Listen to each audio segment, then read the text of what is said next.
"I'm being uprooted," Dino said. "You're being transplanted," Viv replied, "and to a better home." This quote took me back to the end of 2014. The worst year of my life to date was coming to an end. It had pulled out all the stops. I had gotten so sick, I had to go and see a rheumatologist, which I first had to Google because I'd never heard of a rheumatologist before my GP referred me to one. The man that I was supposed to marry and had been with from my late teens had become so abusive that my mother was starting to fear for my life. I thought that what would heal me would be loving someone else, but that only resulted in one of the worst heartbreaks that took over a year to recover from. My career was at a critical point. After a grueling 2 years, my articles were finally coming to an end, but I had not managed to secure employment and was literally facing being jobless after my contract was terminated. I felt like as much as my personal life was a mess, but I was able to cover it up, I felt like unemployment would thoroughly expose me. I was getting desperate. I had applied to about 80 companies, gone for about 10 interviews, and yet as December approached, I still had nothing. I remember there was a day where Tandro and I, we just got into my car and drove to Coca-Cola in Parktown to go drop off my CV. And the only thing I got out of that was a cold can of Coke. I just wanted to continue being a Santon girl, to be sipping on Hennessy on some rooftop while I tried to rebuild my life and heal my shattered heart.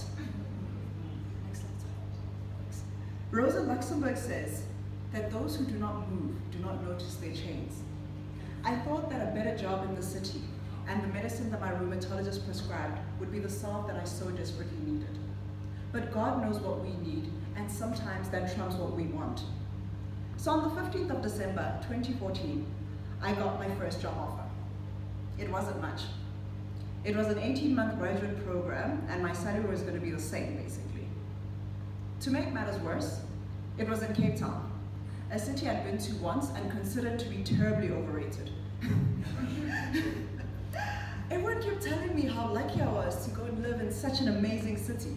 Well, I just kept sitting there hoping that they'd call to say, "Sorry, we made a mistake. We meant the Joburg office." I felt this way even at my farewell, the night before I drove down to Cape Town. But anyways, I just knew, I knew that rejecting a job offer while I currently had none would be ludicrous, as you can see. So on the 31st of January, 2015, off my bad attitude and I went, Sorry. So on the 31st of January, off my bad attitude and I went to the mother city. You know, they always say that your attitude, it's a cliche, they always say that your attitude determines your altitude. I experienced it firsthand. I struggled so much in the first 2 months. I had left everything that I knew and loved for a city that made finding an apartment as a black woman like being on the Hunger Games. Yeah. Next slide. And no, I did not volunteer. My car, not to be upstaged, needed, in the first few weeks, it needed its brakes and clutch replaced. And I drove into a gate and broke my taillight. So all of this depleted my savings, my meager savings. You know, I only accepted that I lived in Cape Town in April as I moved my stuff into my CBD apartment all by myself the night before Good Friday. This was going to be the first Easter I ever spent alone. It became clear then that I had to make Cape Town work. Missing my family and my friends and all my comforts was not going to change my reality. I had a career I needed to excel at, a social life I needed to build, and a big city to explore on a very tight budget. So as the months went by, I haven't seen you. Yeah, let's stay. Sorry. So as the months went by, and the cold, horrific Cape Town winter crept in, I realized something. I was never going to heal and grow in Sandton. I had too many distractions. I had too many friends to come over, I had too many errands to run with my mom, I had too many first dates to go on, I had too many trips to Khom, and I had too much Moet to pop. Moet, not Moet, it's called Moet. Look, it all sounds fun, but not when you're in so much pain, you really feel like you're spinning in a teacup and everything is getting blurry. You can, next slide.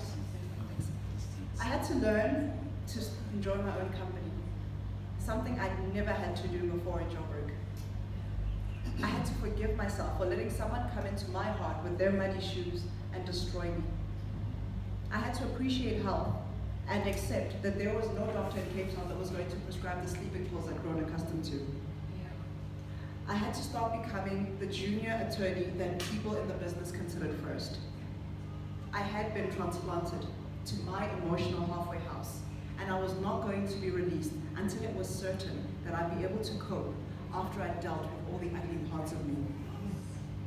Far from home, which seemed even further with my little graduate salary, I started to deal with the anger, the betrayal, the self-pity, and the poor decisions. And doing that made room for self-love, acceptance, and forgiveness. Malcolm X says that we cannot think of being acceptable to others until we have first proven acceptable to ourselves.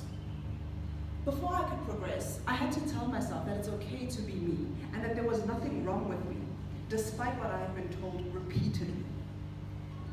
This type of approval from myself is what helped me to break my chains.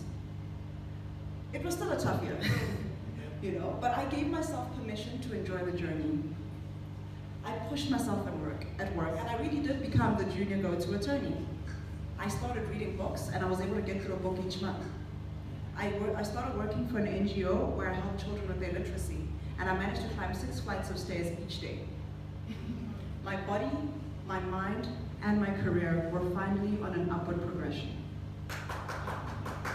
I started to enjoy Cape Town, and I loved showing my Joburg friends around. I had my spots on Camps Bay, at Bree Street, and in Franschhoek. The humidity was even good to my skin and hair. Don't get me wrong, I was still broke.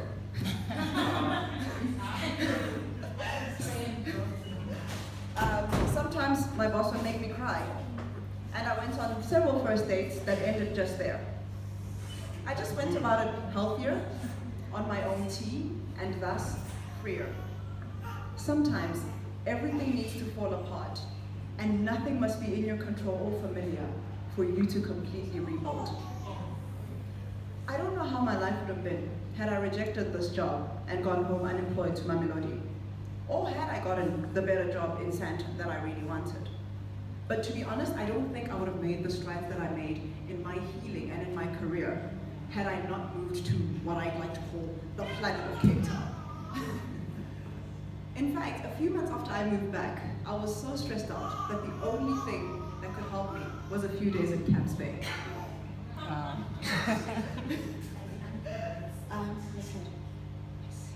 I remember reading an article about Alicia Keys and why she named her son Egypt. So she was saying how she was at a point in her life where so many things needed to change, and she was on the verge of a breakdown. So this is when she decided to embark on a solo trip to Egypt to find herself. And this trip changed her life. So when she fell pregnant, a life-changing event in any woman's life, the couple decided that it warranted a life-changing name. When I read this, it made me realize that sometimes, in order for your life to change from the inside out, everything around you might first need to change. I might need to be in Egypt or Cape Town to really find me, So I just want to say, don't dismiss opportunities that seem uncomfortable or unfamiliar, because it is possible that therein lies your Egypt. Next slide, sir. Yes, that's Egypt. I remember when it was time to leave Cape Town. Everything started spinning again. My landlord was selling my apartment, which was very difficult to find, and I was getting kicked out. And I was continuously still fighting with management at work that were refusing to give me the recognition I knew I deserved. I remember crying on the phone with my mom as I was taking a 400-meter walk to my car. The first thing my mom said was, "Stop crying in the streets, people will think you're crazy." Anyways, my crazy self and my mother, we pondered on the latest calamity to befall me, and it became clear. My time in the Western Cape had come to an end. Yes. I had no idea what the next chapter held, but it was going to begin soon. Initially, I thought it was a move to Durban. It was not. I didn't have a plan, but I knew it was time to leave my halfway house and enter the real world. Okay, sorry about that. Next one. Yes, that's the one. That's the one. No. That's the yes.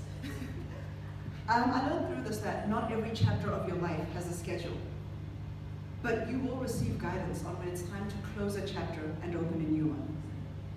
I realized that the same way that things spinning in Joburg signified the end of the Joburg chapter was the same sort of guidance I would get with regards to the Cape Town chapter needing to close. Don't get me wrong, not everything that goes wrong in your life means you need to relocate. Let's get that very clear. But listen and gauge the state of your soul when things start changing for you. I have faced many challenges since I've been back. Sometimes I've had to work through them, and sometimes I've had to just walk away. But I never would have learned that had I not known to listen to myself. I had to trust and believe. I had to trust my intuition and believe that I had not come this far to leave things upside down. Not after that place had taught me so much. So I started to have faith that all will fall into place. After working so hard, and management was still refusing to acknowledge my efforts. One day at 4 p.m. on a Thursday afternoon, I got called in and was offered not only a permanent contract within 12 months of an 18-month program, but I was also given a very good pay jump and a promotion. I was the first graduate of the group to become permanent, but I was also the only graduate in the group to also receive a promotion. Next slide. My team even threw me a promotion tea, and I was wearing new shoes on that day. A week later, I got a really good job in Joburg and managed to find an apartment in Sandton with little difficulty. Home was calling, and I was able to fold everything into a neat little ball, just like I needed to. My friends and I made the most of Cape Town, of my last days as well, while my family and friends prepared for my arrival up here.